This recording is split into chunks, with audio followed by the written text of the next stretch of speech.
त्यांना या ठिकाणी जे घेऊन आलेले आहेत भारतीय जनता पक्षाचे जे काही या शहरामधले उमेदवार असतील किंवा जे काही त्यांचे कार्यकर्ते असतील, त्यांना मला असं विचारायचं की ठीक आहे, जिल्ह्याचे पालकमंत्री आम्हाला आदर आहेत, पण आज पूर्ण दिवस राहुरी शहराला पालकमंत्री महोदयांनी दिला कार्यकर्त्यांच्या आग्रहाखातर.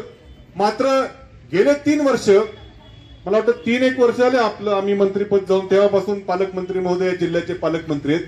या भारतीय जनता पक्षाचे कार्यकर्ते मला दाखवा या 3 वर्षामध्ये ते पालकमंत्री महोदयांकडे कधी गेलेत आणि बाबा दिवसभर असा शहराच्या विकासासाठी कधी आणलंय त्यांना का तिकडे जाऊन बसलेत आणि आमची ही कामं आहेत याचं कधी काय केलंय का? फक्त आता निवडणूक हे तुमच्यासाठी पालकमंत्र्यांना आणलेलं नाही, त्यांनी त्यांच्यासाठी, त्यांच्या मतासाठी या ठिकाणी पालकमंत्र्यांना आणलेलं आहे.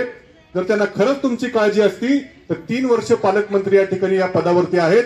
3 वर्षामध्ये या भारतीय जनता पक्षातल्या राहुरी शहरातल्या कार्यकर्त्यांना पालकमंत्री असतील किंवा आणखीन कोण असतील त्यांच्या पक्षाचे नेतृत्व फक्त त्यांची स्वतःची वैयक्तिक कामं करून घेण्याकरता त्यांच्या त्या ठिकाणी वाड्यावर कुठे गेले असतील.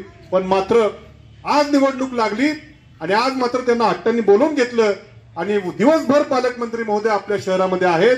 मग 3 वर्ष ह्या भाजपचे राहुरी शहरातले कार्यकर्ते काय झोपा काढत होते का? 3 वर्ष या राहुरी शहरामध्ये मला सांगायचं, या शहरातल्या रस्त्यांची मोठी दुरावस्था झालेली आहे. 3 वर्षापासून या राहुरी नगरपालिकेमध्ये नगरसेवक नाहीत. 2021ला नगरसेवकांची मुदत संपली. सोन्या बापू जगदने हे माजी नगरसेवक आहेत, कोणी नगराध्यक्ष नाही.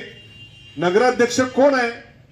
या भारतीय जनता पक्षाच्या सरकारनं नेमलेला अधिकारी हा गेले 4 वर्ष या नगरपालिकेचे नगराध्यक्ष, नगरसेवक, सीओ सगळं काही हे या भाजपच्या सरकारने नेमलेला अधिकारी त्या ठिकाणी आहे.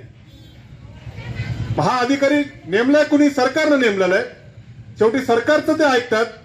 मग 3 वर्ष भारतीय जनता पक्षाचं सरकार आहे. मी तर वर्षभरापासून मी तर कुठल्या पदावर देखील नाही, आपली सत्ता पालिकेत नाही, कारण 3 वर्ष सरकारचा अधिकारी आहे. मग आज ज्या पद्धतीनं पालकमंत्री महोदयांना आणून वॉर्डामध्ये फिरवलं जातं, या भाजपच्या कार्यकर्त्यांना मला प्रश्न आहे, का या राहुरी शहरातले रस्ते तुम्हाला दिसले नाहीत वर्षभर? या राहुरी शहरातले 2-3 वर्ष तुमच्या हातामध्ये सरकार आहे, तुमचा अधिकारी नगरपालिकेवर अध्यक्ष आहे. मग या रस्त्यांची दुरावस्था झाली तुम्हाला दिसली नाही का? जोपर्यंत आमच्याकडे सत्ता होती, इथलं गल्ली बोळातलं कॉन्क्रिटीकरण असेल, लाईट लावणं असेल, पाणी असेल, भूमिगत गटरी असतील, ही सगळी कामं आम्ही त्यावेळेस मन लावून करायचं. माझी सातत्यानं चक्कर त्या ठिकाणी असायची.